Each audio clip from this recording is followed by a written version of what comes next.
Hi, my name is Jessica Santana, and I'm one of the co-founders of New York on Tech.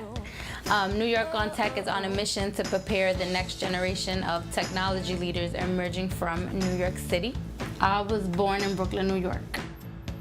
And particularly the neighborhood I lived in was a low-income community, majority African American and Latinos, with not a lot of resources in schools or even out of schools. But I think that because I had a very supportive family who was always interested in me going to college and really going to the university, I think that's what I really needed, to know that there was a space for me to go and pursue a higher education. And this is my father. He fought in the Korean War. And this is my wonderful mother, Casilda Santana. Oh, yeah. I was adopted when I was 3 years old, and I didn't know that I was adopted until I was about 7 years old, but it was like nothing changed, and so I wouldn't change anything at all. Like, my mother and father have been such a huge support system. I think was very pivotal to have that support, and so I'm very thankful for the relationship I've had with my mother and father, because they played a very instrumental role in what I believe that I can achieve. So my mother and father migrated here in the 1950s from Puerto Rico. They left everything behind, from their family to their loved ones, everything they cared about, to live the typical American dream. And when I think about all that they have sacrificed and all that they've given up for me to have half of the opportunities that I've had, I don't really make an excuse for not being successful. So basically, when I graduated from Syracuse, my family was in the audience and they had maracas. And I think every time I crossed the stage, they would like play the maracas because it's like ode to Puerto Rican culture. Yeah, so this is my co-founder, business partner, best friend, Evan. This is one of my greatest friends, Kwaku. They came to support me during my master's graduation. I chose technology because when I was at a very early age and I was living in my community in Brooklyn, I didn't have a lot of resources. All I really had was the internet.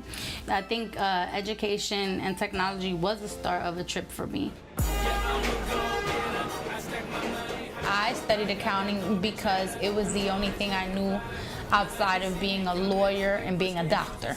And I think that is the traditional story for first-generation college students, where we don't know about all of these career opportunities for us. But fortunately for me, I did catch on, and I took that leap of faith and turned that offer down, and created my own pathway to go ahead and explore my professional interests. So New York on Tech, the purpose of the organization is to work with students who come from underserved backgrounds, and we really prepare them, develop them, and mentor them, and provide them with a network that really helps them create a path towards technology, whether that's going straight into the workforce or that's going ahead and pursuing a baccalaureate degree in a technology-related field. I think technology is innovative, it's fast-paced, it's always evolving, and because of the fact that it's such a rapidly changing industry, I think that there's room for everyone to participate in it.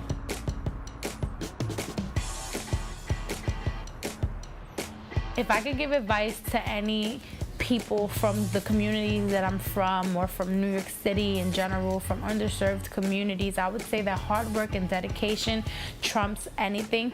And I think that when you really put your mind to it, you can achieve anything you want.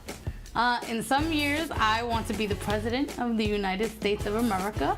I know that for some people that's a long shot, but I do believe in the power of communities, and I do believe in the power of mobilizing people. And I do feel like I have a unique story, and it's a story where it reflects a lot of people in this country who come from, marginalized communities and are now building their American dreams in this country. So if I could be a voice for those people and for the American public to create a more inclusive society, I think being the President of the United States would be really cool. I am a Latina and I love technology.